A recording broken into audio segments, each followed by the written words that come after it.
this is where we should start feeling at home. Part of our daily perception of reality is that this disappears from our world. When you go to the toilet, shit disappears. You flush it, of course, rationally, you know it's there in canalization and so on. But at a certain level of your most elementary experience, it disappears from your world.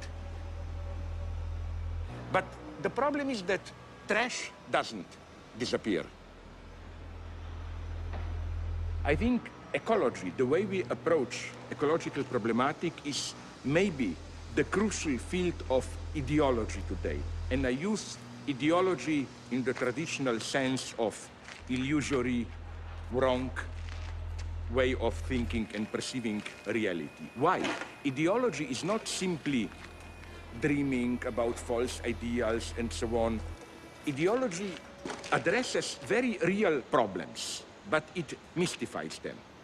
One of the elementary ideological mechanisms, I claim, is what I call the temptation of meaning. When something horrible happens, our spontaneous tendency is to search for a meaning. It must mean something, you know, like AIDS. It was a trauma, then conservatives came and said it's punishment for our sinful ways of life and so on and so on. Even if we interpret a catastrophe as a punishment, it makes it easier in a way, because we know it's not just some terrifying blind force, it has a meaning. It's better, when you are in the middle of a catastrophe, it's better to feel that God punished you than to feel that it just happened. If God punished you, it's still a universe of meaning. And I think that that's where ecology as ideology enters.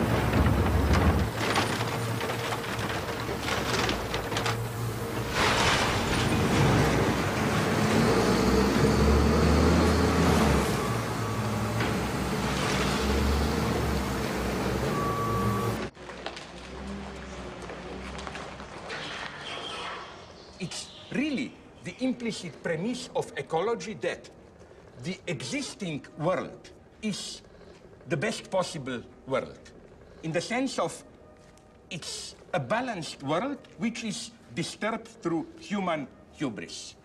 So why do I find this problematic?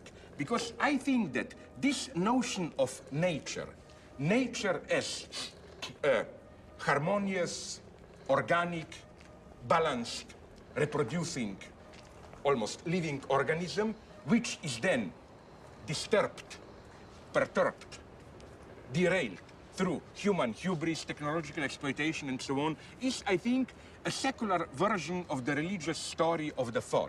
And the answer should be not that there is no fall, that we are part of nature, but on the contrary, that there is no nature.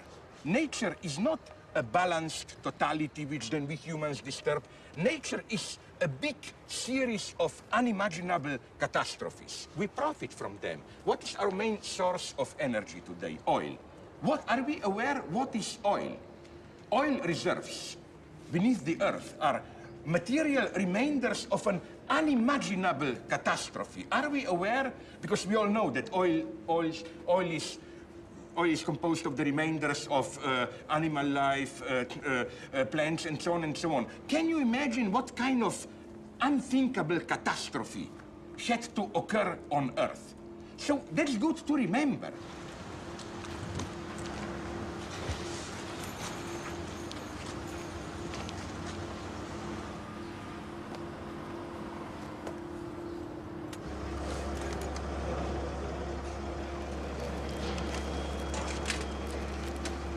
No, you call this porn, my God.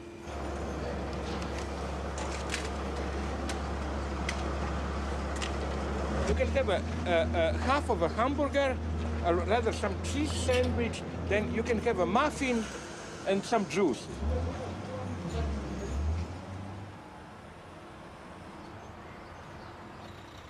Ecology will slowly turn maybe into a new opium of the masses, the way, as we all know, Marx defined religion. what we expect from religion is a kind of an unquestionable highest authority.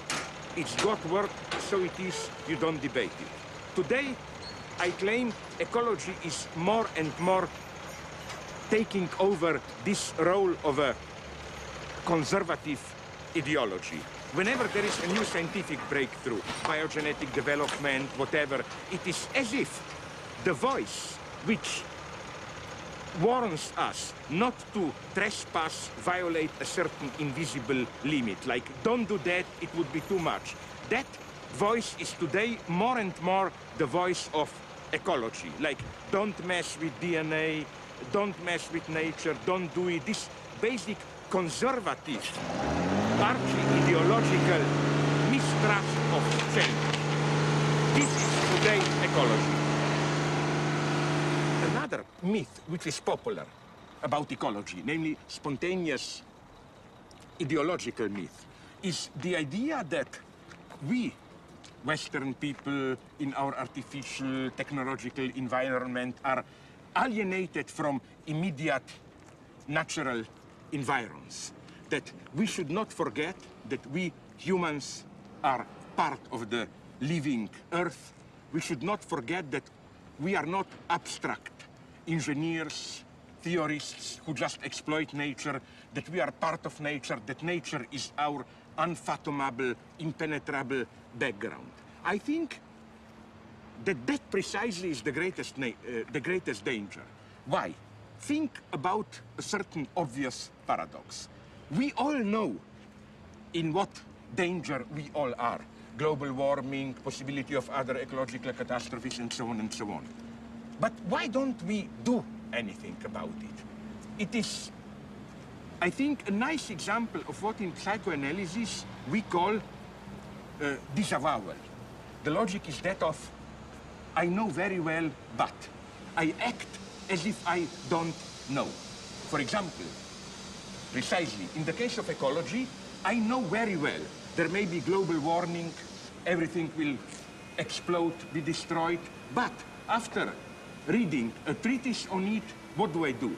I step out, I see not things that I see now behind me, that's a nice sight for me. I see nice trees, birds singing, and so on. And even if I know rationally this all is in danger, I simply do not believe that this can be destroyed. That's the horror of visiting sites of a catastrophe like Chernobyl. In a way, we are not evolutionary, we are not wired to even imagine something like that. It's in a way unimaginable. So I think that what we should do to confront properly the threat of ecological catastrophe is not all this new age stuff to break out of this technological manipulative mold and to found our roots in nature, but on the contrary, to cut off even more these roots in nature.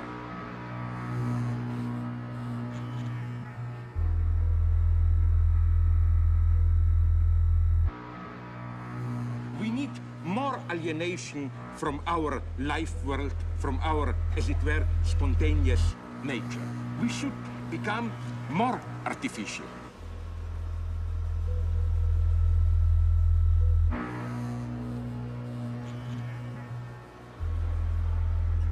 We should develop, I think, a much more terrifying new abstract materialism, a kind of a mathematical universe where there is nothing, there are just formulas, technical forms, and so on. And the difficult thing is to find poetry, spirituality in this dimension, to recreate, if not beauty, then aesthetic dimension in things like this, in trash itself. That's the true love of the world. Because what is love? Love is not idealization. Every true lover knows that if you really love a woman or a man, that you don't idealize him or her.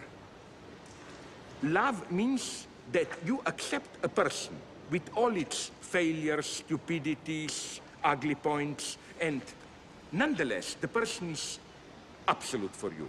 Everything that makes life worth living, but you see perfection in imperfection itself. And that's how we should learn to love the world. True ecologist loves all this.